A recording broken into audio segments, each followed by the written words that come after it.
అందరికీ నమస్కారము. యోగాలయ కార్యక్రమానికి స్వాగతం సుస్వాగతం. నేను మీ డాక్టర్ జేకే స్వప్న, యోగా థెరపిస్ట్ని.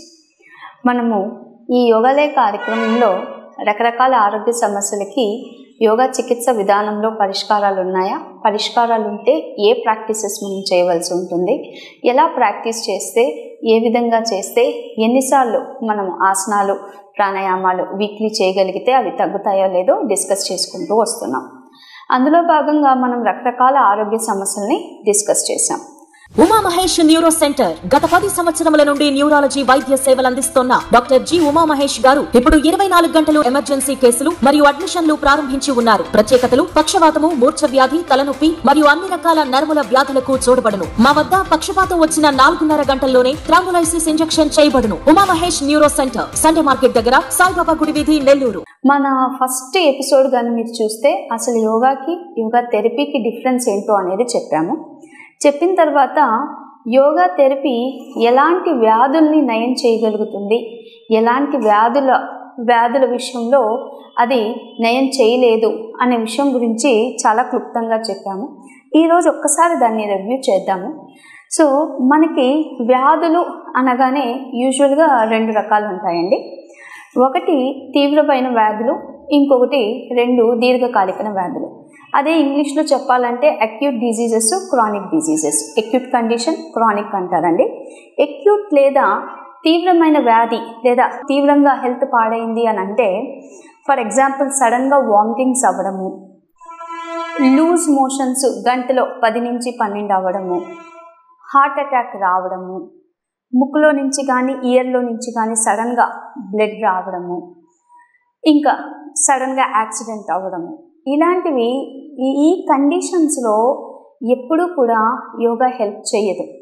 ఇవి ఏం కండిషన్స్ అంటే తీవ్రమైన సమస్యలు లేదా చాలా ఎమర్జెన్సీగా మనము యాక్ట్ చేయాల్సిన విషయం. ఎప్పుడూ గుర్తుపెట్టుకోండి, when a condition is very acute, ఇలాంటి సమస్యలప్పుడు when a condition is very acute, no pathy works. No pathy అనంటే ఎటువంటి పతి అనంటే థెరపీ లాంటిదండి. సో న్యాచురోపతి కానీ, యోగా కానీ, ఇంకోటి కానీ ఏది వర్క్ అవ్వదండి. అది హోమియోపతి తీసుకోండి, ఏదైనా తీసుకోండి.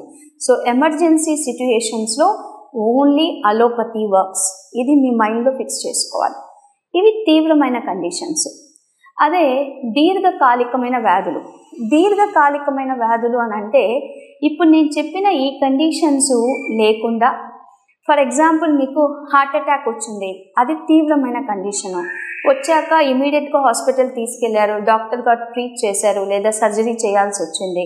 ఒక 1 మంత్ పాటు ఉన్నారు, ఆ తర్వాత 1 మంత్ తర్వాత డిశ్చార్జ్ అయ్యారు. మీ పనులని చేసుకోమని డాక్టర్ గారు చెప్పినప్పుడు ఆ టైంలో ఆల్రెడీ మీకు వచ్చిన ప్రాబ్లమ్ని డాక్టర్ గారు క్లియర్ చేశారు. ఇప్పుడు మళ్ళీ మీరు స్లోగా మీ నార్మల్ లైఫ్లోకి వెళ్ళాలి. ఆ నార్మల్ లైఫ్లో మీ పనులన్నీ చేసుకోవడానికి ఇప్పుడు ఈ హార్ట్ అటాక్ మళ్ళీ రికవర్ అవ్వకుండా, మళ్ళీ మీకు రాకుండా నెమ్మదిగా మీ లైఫ్ స్టైల్ని చేంజ్ చేసుకోవాల్సి ఉంటుంది. మీ థాట్ ప్రాసెస్ని చేంజ్ చేయాలి. దాని తర్వాత మీరు కోల్పోయిన శక్తి ఏదైతే ఉందో మళ్ళీ మీ బాడీని రీగెయిన్ చేసుకోవాలి, ఎనర్జీ తెచ్చుకోవాలి. ఇలాంటి కండిషన్స్, క్రానిక్ కండిషన్స్లో యోగా అనేది హెల్ప్ చేస్తుంది. సో ఏవైతే క్రానిక్ కండిషన్స్ ఉంటాయో అంటే దీర్ఘకాలికంగా, వీటికి మనము సపోర్ట్ చేసుకుంటూ వెళ్తూ ఉండాలన్నమాట. ఏదో ఒక ట్యాబ్లెట్ వేస్తే ఇవి తగ్గిపోవు. ట్యాబ్లెట్ వేసినంత మాత్రాన సిమ్టమ్ మాత్రమే తగ్గుతుంది, కానీ రూట్ కాజ్ ఎక్కడి నుంచి అయితే వచ్చిందో అది తగ్గదు. సో ఆ రూట్ కాజ్ని క్లియర్ చేయాలి అని అంటే మనము 2 నెలల నుంచి సంవత్సరాల తరబడి యోగా లాంటి ప్రాక్టీసెస్ నెమ్మదిగా చేస్తూ ఉంటే తగ్గుతూ వస్తాయి. దాంట్లోనే ఎగ్జాంపుల్ నాన్ కమ్యూనికబుల్ డిజీజెస్ అంటారండి. అంటే ఈ క్రానిక్ డిజీజెస్లో ఎగ్జాంపుల్ లైఫ్ స్టైల్ డిజార్డర్స్ మొత్తం అండి. లైక్ డయాబెటీస్, దాని తర్వాత హైపర్ టెన్షను, థైరాయిడ్, దాని తర్వాత మీకు స్ట్రెస్ రిలేటెడ్ డిజీజెస్, ఇవి ఏమొచ్చినా కూడా యాంగ్జైటీ, డిప్రెషన్, ఇవన్నీ కూడా లైఫ్ స్టైల్ డిజార్డర్ ప్రాబ్లమ్స్.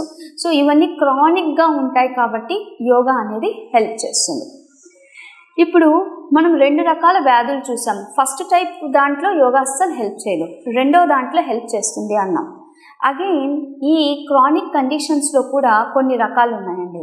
కొన్ని రకాలు అని అంటే యోగా ఎటువంటి వ్యాధుల్ని ఏ విధంగా నయం చేయగలుగుతుంది అంటే స్టెప్ బై స్టెప్ వెళ్తే, సో యోగాని ఫస్ట్ మనము ప్రివెంటివ్ ఆస్పెక్ట్లో చూసుకోవచ్చండి. యోగా థెరపీని ప్రివెంటివ్ ఆస్పెక్ట్ అంటే నేను ఎప్పుడూ హెల్తీగా ఉండాలి, నాకు ఎటువంటి డిజీజెస్ రాకూడదు. ఒక మాటలో చెప్పాలంటే పాత రోజుల్లో ఋషులు మునులు వాళ్ళంతా కూడా యోగా ప్రాక్టీస్ చేసేవాళ్ళు. వాళ్ళ మెయిన్ ఎయిమ్ లేదా వాళ్ళ టార్గెట్ ఏంటి అని అంటే మోక్షం సాధించడం, శరీరాన్ని హెల్తీగా పెట్టుకోవడము, నో సఫరింగ్ లేకుండా, దుఃఖత్రయాలు అని అంటారు. సో దుఃఖం లేకుండా వాళ్ళు వాళ్ళ ప్రాసెస్, వాళ్ళ పాత్ని లీడ్ చేసుకుంటూ వాళ్ళు ఏదైతే అనుకున్నారో వాళ్ళు అనుకున్న మార్గంలో ముందుకు వెళ్తూ మోక్షం సాధించాలనుకుంటారు. అది పాత రోజుల్లో. ఇప్పుడు మనం మోడర్న్ ఏజ్లో చూసుకుంటే ఎటువంటి హెల్త్ ప్రాబ్లమ్స్ లేకుండా హెల్తీగా 70 to 80 years ఉండాలి అని అనుకున్నప్పుడు మనము మన ఏజ్ సమ్ 13, 12 years, 14 years నుంచి యోగా ప్రాక్టీసెస్ నెమ్మదిగా మొదలు పెడితే బాడీ మన కండిషన్లో ఉంటుంది. ఇది ప్రివెంటివ్ ఆస్పెక్ట్, ముందరి నుంచే చేసుకుంటూ వెళ్దాం. రెండవది క్యూరేటివ్ ఆస్పెక్ట్.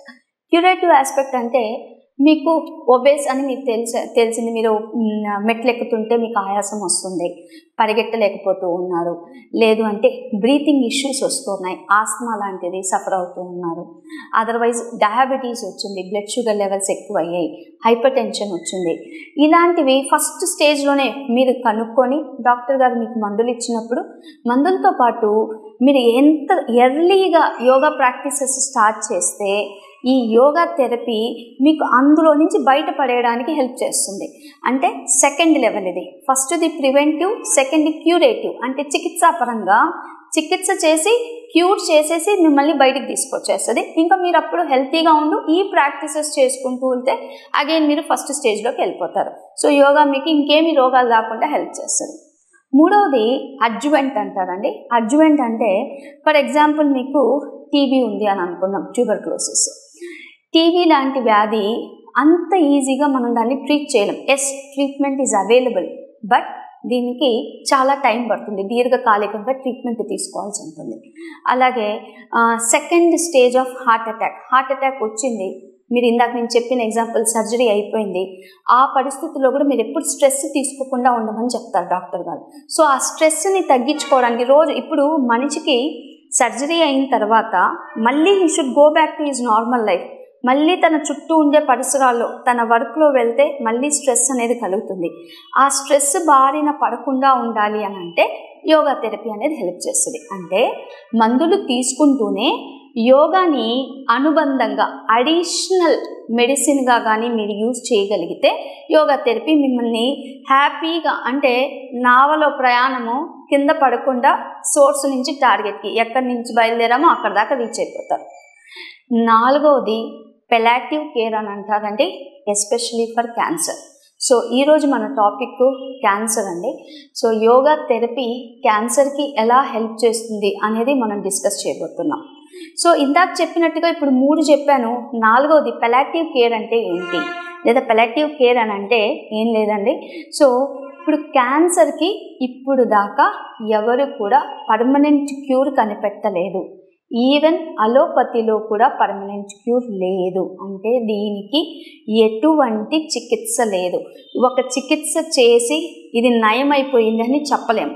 అదే టీబీ కేసులో, ట్యూబర్క్లోసిస్లో మీరు కరెక్ట్ ట్రీట్మెంట్ తీసుకొని కరెక్ట్ టైంలో సర్జరీ కానీ మందులు కానీ డాక్టర్ గారు చెప్పింది కానీ ఫాలో అవుతూ ఉంటే టీబీని 100% మనం తగ్గించగలుగుతాం, రిమూవ్ చేసేస్తాం. కానీ క్యాన్సర్లో మనం చెప్పలేము. ఒకసారి ఒక ప్లేస్లో సర్జరీ జరిగాక there is no guarantee that it will occur in other place, ఇంకో దగ్గర రాదు అని చెప్పలేరు. సో ఈ పెలాటివ్ కేర్ అంటే ఏం లేదండి, యోగా థెరపీ క్యాన్సర్ని నయం చేయదు, మరి ఏం చేయగలుగుతుంది, ఉపశమనం కలిగిస్తుంది. ఉపశమనము అనంటే ఇప్పుడు క్యాన్సర్ రాగానే ఫస్ట్ మనిషి బెంబేలెత్తిపోతాడు. ఫస్ట్ ఎప్పుడైతే తనకి క్యాన్సర్ ఉంది అని తెలుస్తుందో బెంబేలెత్తిపోయి భయపడిపోతాడు. ఆ భయపడంలో తను ఎంత కాన్ఫిడెన్స్ని వదులుకుంటాడు అని అంటే తన మీద తనకి నమ్మకం ఉండదు. అంటే నమ్మకం అని అంటే తను బతుకుతాడో లేదో అన్న డౌటు, సర్జరీ చేయించుకోగలుగుతానో లేదో డౌటు, సర్జరీ చేసుకోవాలంటే ఫైనాన్షియల్ ఇంప్లికేషన్స్ ఉన్నాయా అదొకటి ఆలోచిస్తాడు, ఫ్యామిలీ పరంగా ఆలోచిస్తాడు. సో ఇలా చాలా విషయాలు ఇవన్నీ ఒక్కసారిగా తన మీద అంటే ఇన్ని రకాల ఎమోషన్స్ ఒక్కసారిగా దాడి చేసినప్పుడు మనిషి మోరలీ అని అంటే మానసికంగా చాలా కుంగుబాటుకి లోనైపోతాడు. సో అలా లోన్ అవ్వకుండా అంటే యోగా థెరపీ ఒక్కసారి క్యాన్సర్ ఒక మనిషికి ఉంది అని తెలిసినప్పుడు 3 ప్లేసెస్లో హెల్ప్ చేస్తుందండి. ఫస్ట్ ప్లేసు, ఎప్పుడైతే మనిషికి క్యాన్సర్ ఉంది అని తెలిసిందో ఇతనికి ఆల్రెడీ యోగా టచ్ ఉన్నా లేదా మీకు ఒక మంచి యోగా థెరపిస్ట్ దగ్గర ఆ పేషెంట్ని తీసుకువెళ్ళినప్పుడు తన మొరాలిటీ, తన మానసికంగా స్ట్రాంగ్గా ఉండి అసలు నేను నెక్స్ట్ ఏం చేయాలి, సర్జరీ ఎలా డీల్ చేయాలి, సెకండ్ ఒపీనియన్ ఏమైనా తీసుకోవాలా అనేది ఆలోచించగల శక్తిని ఇస్తుంది, మానసికంగా బలాన్ని ఇస్తుంది. నెంబర్ 1. నెంబర్ 2, ఇప్పుడు ఓకే నాకు తెలిసింది క్యాన్సర్, సపోజ్ బ్రెస్ట్లో క్యాన్సర్ ఉంది అని అర్థమైంది. సో బ్రెస్ట్ క్యాన్సర్ ఉన్నప్పుడు ఎవరి దగ్గరికి వెళ్ళి ట్రీట్మెంట్ తీసుకోవాలి, సర్జరీ ఎక్కడ చేయించాలి, ఎన్ని రోజులు హాస్పిటల్లో ఉండాలి, ఇలాంటివన్నీ, దీనికి ఫైనాన్షియల్గా ఎంత ఖర్చు అవుతుంది, ఇన్సూరెన్స్ ఏంటి, ఇవన్నీ డీటెయిల్స్ తెలిసిన తర్వాత once you go to the operative stage, ఒక్కసారి మీరు ఆపరేషన్కి లేదా సర్జరీకి వెళ్ళినప్పుడు మీరు ఎప్పుడైతే ఫస్ట్ అంటే మీకు క్యాన్సర్ ఉన్నప్పుడు, క్యాన్సర్ ఉంది అని తెలిసినప్పటి నుంచి మీరు యోగా ప్రాక్టీస్ స్టార్ట్ చేశారు కాబట్టి మీరు చేసిన బ్రీతింగ్ ఎఫెక్ట్ వల్ల అంటే మీరు బ్రీతింగ్ ప్రాక్టీసెస్ మొదలెట్టుంటే యూజువలీ మీకు క్యాన్సర్ ఉందని తెలిసి సర్జరీ దాకా వెళ్ళడానికి టైం 1 month to 40 days ఉంటుంది యూజువలీ. మీరు ఫస్ట్ డే నుంచే యోగా ప్రాక్టీసెస్ కానీ స్టార్ట్ చేస్తే మీరు చేసిన ప్రాణాయామ బట్టి, సింపుల్ స్ట్రెచెస్ బట్టి రెస్పిరేటరీ సిస్టము బాగా పనిచేయడం స్టార్ట్ చేస్తుంది. సో ఆపరేషన్ చేసినప్పుడు మీ బాడీ కరెక్ట్గా రెస్పాండ్ అవ్వగలుగుతుంది. ఇంకొకటి, మీ మీద మీకు కాన్ఫిడెన్స్ వస్తుంది, అదే నాకు సర్జరీ అయిపోతుంది, నాకేమైపోతుంది, నేను మళ్ళీ కళ్ళు తెరిచి చూడగలుగుతానా లేదా, ఇలాంటివన్నీ అన్నెసెసరీ థాట్స్ మీ మైండ్లోకి రావు, అంటే ఎక్కువ స్ట్రెస్ అనేది పడదు. మూడవది, మనకి సర్జరీ చేయాల్సినప్పుడు మనకి మత్తుమందు ఇవన్నీ ఇస్తారు. సో ఈ మత్తుమందు ఎఫెక్ట్ కూడా ఈజీగా కలుగుతుంది, కొంతమందికి ఒక్క డోస్తో సరిపోదు. ఇవన్నీ ఎప్పుడైతే మీ బాడీ అంటే మీకు మీరు సమాయత్తమయ్యారు, you are ready to face the surgery, so mentally మీరు రెడీగా ఉన్నారు కాబట్టి సర్జరీ అనే ఫేజ్ ఈజీగా, కష్టం ఉంటుంది but it will go on smoothly. ఎక్కువ మీరు ఇబ్బంది పడకుండా, నలుగురిని మీ చుట్టూ ఉండే ఫ్యామిలీ వాళ్ళని ఇబ్బంది పడకుండా వెళ్తారు. మూడవది, ఓకే సర్జరీ అయిపోయింది, సర్జరీ అయిపోయిన తర్వాత సినిమా అవ్వలేదు, ఇంకా స్టోరీ బాకీ హే. ఏంటది? కీమోథెరపీ ఉంటుంది, రేడియోథెరపీ ఉంటుంది, ఇవన్నీ. ఇది చాలా కష్టమైన స్టేజ్ అండి. ఎవరికైతే క్యాన్సర్ పేషెంట్ ఉన్నారో మీరు వాళ్ళతో కనుక్కోండి, ఇది ఎంత కష్టమైంది అని అంటే వాళ్ళు చాలా బాధపడుతూ ఈ స్టేజ్లో వెళ్తారు. ఈ స్టేజ్లో ఆ కీమోథెరపీ వల్ల జుట్టు ఊడిపోతూ ఉంటుంది, ఆ రేడియేషన్ వల్ల పొట్టలో అల్సర్స్ వచ్చేస్తాయి, తిన్నది వాళ్ళు మింగలేరు, డైజెషన్ అవ్వదు, కాన్స్టిపేషన్, ఎన్ని రకాల ఇబ్బందులు వస్తాయంటే బాడీలో అన్ని రకాల ఇబ్బందులు. ప్లస్ మారలీ అందరు మిమ్మల్ని వచ్చి అంటే సర్జరీ అయిపోయి మనం ఇంటికి రాగానే లేదా మన హాస్పిటల్ నుంచి బయటికి మన ఇంట్లో రెస్ట్ తీసుకునేటప్పుడు మన రిలేటివ్స్, మన ఫ్రెండ్స్ వీళ్ళందరూ చూస్తూ ఉంటే మనలో మనకే కాన్ఫిడెన్స్ అనేది తగ్గి మన మీద ఏంటి నేను ఇలా అయిపోయాను, వెయిట్ చాలా తగ్గిపోతారు, జుట్టు ఊడిపోతుంది, మన ఫేస్ మనం చూసుకుంటేనే మనకి ఇబ్బందిగా కలుగుతూ ఉంటుంది. సో ఈ స్టేజ్లో మీరు అప్పటి నుంచి స్టార్టింగ్ నుంచి యోగా ప్రాక్టీసెస్ చేస్తూ ఉంటే రికవరీ అనేది ఈజీగా జరుగుతుందండి. సో ఈ 3 స్టేజెస్లో at the time of when you have identified that you had cancer, second during the operative stage, third after the operation, ఈ 3 స్టేజెస్లో కూడా యోగా థెరపీ పెలాటివ్ కేర్గా హెల్ప్ చేస్తుంది. మళ్ళీ గుర్తుపెట్టుకోండి, యోగా థెరపీ అనేది క్యాన్సర్ని క్యూర్ చేయదు, నయం చేయదు, కానీ క్యాన్సర్ వల్ల కలిగే అన్ని రకాల ప్రాబ్లమ్స్ని ఉపశమనం కలిగిస్తుంది. ఈ విషయం మనసులో గుర్తుపెట్టుకోవాలి. దీని మీద చాలా రీసెర్చ్ జరిగింది. మన ఇండియాలోనే నేషనల్ ఇన్స్టిట్యూట్ ఆఫ్ క్యాన్సర్ అని ఉంది. వాళ్ళు చాలామంది పేషెంట్స్ మీద రీసెర్చ్ చేసి ఫైండ్ అవుట్ చేసింది ఏంటి అంటే, యూజువల్గా క్యాన్సర్ వచ్చిన పేషెంట్, అది జా క్యాన్సర్ అంటే నోటికి సంబంధించిన క్యాన్సర్ ఉండొచ్చు. యూజువలీ మన ఇండియాలో టొబాకో ఎక్కువగా చ్యూ చేస్తూ ఉంటారు. టొబాకో క్యాన్సర్ ఉండొచ్చు, లంగ్ క్యాన్సర్ ఉండొచ్చు, లేడీస్కి అయితే బ్రెస్ట్ క్యాన్సర్ ఉంటుంది, ఇంకొంతమందికి వెజినల్ క్యాన్సర్స్ వస్తాయి. ఇలా డిఫరెంట్ క్యాన్సర్స్ వచ్చిన చాలా రకాల క్యాన్సర్స్ ఉన్నాయి. ఈ క్యాన్సర్స్ వచ్చిన ప్రతి ఒక్కరూ they go through 3 symptoms. SAD, stress, anxiety, depression. ఈ 3 ఒకేసారి ముక్కుముడిగా వాళ్ళ మీద దాడి చేస్తాయి. ఎప్పుడైతే మనిషి స్ట్రెస్, ఒత్తిడికి లోనైపోతాడో, యాంగ్జైటీ, ఏం జరగబోతుంది, రేపు నేను బతుకుతానా లేదా, దీనివల్ల ఏంటి అంటే ఇంకా నాకు లాస్ట్ వచ్చేసిందా, లాస్ట్ స్టేజ్లో ఉన్నానా, డిప్రెషన్, నేనేం చేయలేకపోతున్నానే, ఇందులో నుంచి నేను ఎలా బయటపడాలి, ఇవన్నీ ఒక్కసారిగా దాడి చేసినప్పుడు నేను ఇందాక చెప్పాను మనిషి ఎంత కుంగుబాటికి లోనవుతాడంటే, అప్పుడు యోగాలో ఉండే breathing practices, mind body resonation technique అని ఉంది.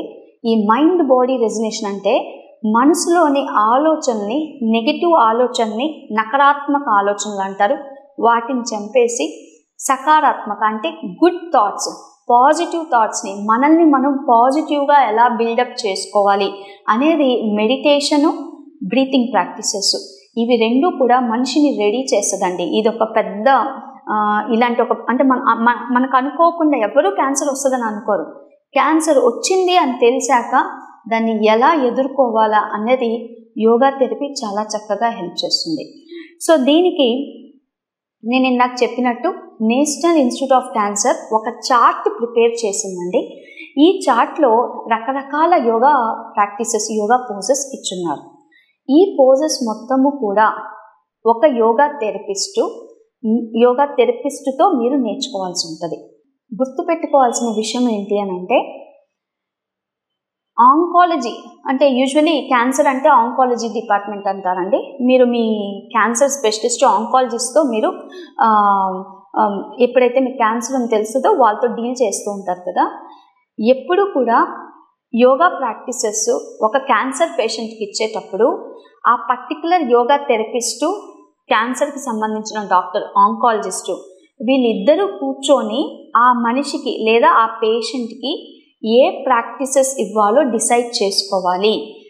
పేషెంట్ ఒక్కడే చెప్పకూడదు యోగా థెరపిస్ట్కి, అలాగే యోగా థెరపిస్టు ఈ పేషెంట్ యొక్క రిపోర్ట్స్ చూసి చెప్పకూడదండి. ఎందుకు అనంటే క్యాన్సర్లో ప్రైమరీ అండ్ సెకండరీ అని ఉంటాయండి. ప్రైమరీ క్యాన్సరు బ్రెస్ట్ క్యాన్సర్గా కనిపించినా బ్రెస్ట్ దగ్గరే క్యాన్సర్ ఉందని అనుకోకూడదు. దీనివల్ల ఇంకో ఎక్కడో కూడా ఈ క్యాన్సర్ సెల్ ట్రావెల్ చేసి ఉండొచ్చు, ఎఫెక్ట్ చేసి ఉండొచ్చు. నాకు బ్రెస్ట్ క్యాన్సర్ ఉందని నేను బ్రెస్ట్కు అంటే ఇక్కడ ఈ రిలేటెడ్ అంటే top most chest related stretches లేదా ప్రాణాయామాలు చేయిస్తూ ఉన్నాను అనుకోండి, దీని ఎఫెక్టు అంటే నేను చేసే స్ట్రెచెస్ వల్ల, ఆసనాల వల్ల సెకండరీ అని అంటానే, అంటే ప్రైమరీ వల్ల సెకండరీకి కూడా దెబ్బ తగులుతుంది. అప్పుడు జాయింట్స్ యూజువలీ చాలా డెలికేట్గా ఉంటాయండి ఈ క్యాన్సర్ వచ్చిన పేషెంట్స్లో, ఎందుకంటే బాడీ వెయిట్ చాలా తగ్గిపోయి ఉంటుంది. అక్కడ ఉండే బోన్స్ విరిగిపోవచ్చు, అవి పెలుసు బారిపోయి ఉంటాయి. సో ఈ స్టేజ్ని ఏమంటారంటే మెటాస్టేసిస్ అంటారండి. సో క్యాన్సర్లో మీకు ఆన్కాలజిస్ట్ మీకు దగ్గరున్న డాక్టర్ ఉంటే చెప్తారు. సో ఎప్పుడు కూడా ఒక ప్రోటోకాల్ ప్రిపేర్ చేసేటప్పుడు క్యాన్సర్ ప్రోటోకాల్ ఇద్దరు కలిసి వర్కౌట్ చేసుకోవాల్సి ఉంటుంది. Without that don't go for any kind of yoga therapy. ఆసనాలు అయితే మీరు డాక్టర్ గారు చెప్పకుండా, యోగా థెరపిస్ట్ వీళ్ళిద్దరు ప్రిపేర్ చేయకుండా మీ అంతటా మీరు టీవీ చూసి చేయొద్దు. ఓకే, ఒక మంచి యోగా థెరపిస్ట్ని కన్సల్ట్ అవ్వండి. కన్సల్ట్ అయ్యాక ప్రాక్టీసెస్ చేయాలి. సో ఈరోజు నేను జస్ట్ క్యాన్సర్ గురించి ఒక అవగాహన మాత్రమే ఇచ్చాను. దీని గురించి సెకండ్ ఎపిసోడ్లో ఇంకొన్ని వివరాలు యోగా థెరపీ క్యాన్సర్లో ఎలా హెల్ప్ చేస్తుందో చూద్దామండి. అప్పటిదాకా సెలవు తీసుకుంటూ నేను డాక్టర్ జేకే స్వప్న, యోగా థెరపిస్ట్ని. Thank you. Uma Mahesh neuro centre గత 10 సంవత్సరముల నుండి న్యూరాలజీ వైద్య సేవలు అందిస్తున్న డాక్టర్ జి ఉమా మహేష్ గారు ఇప్పుడు 24 గంటలు ఎమర్జెన్సీ కేసులు మరియు అడ్మిషన్లు ప్రారంభించి ఉన్నారు. ప్రత్యేకతలు పక్షవాతము, మూర్ఛ వ్యాధి, తలనొప్పి మరియు అన్ని రకాల నరముల వ్యాధులకు చూడబడును. మా వద్ద పక్షపాతం వచ్చిన 4.5 గంటల్లోనే ట్రాంబులైసిస్ ఇంజెక్షన్ చేయబడును. Uma Mahesh neuro centre, Sunday market దగ్గర, సాయిబాబా గుడి వీధి, నెల్లూరు.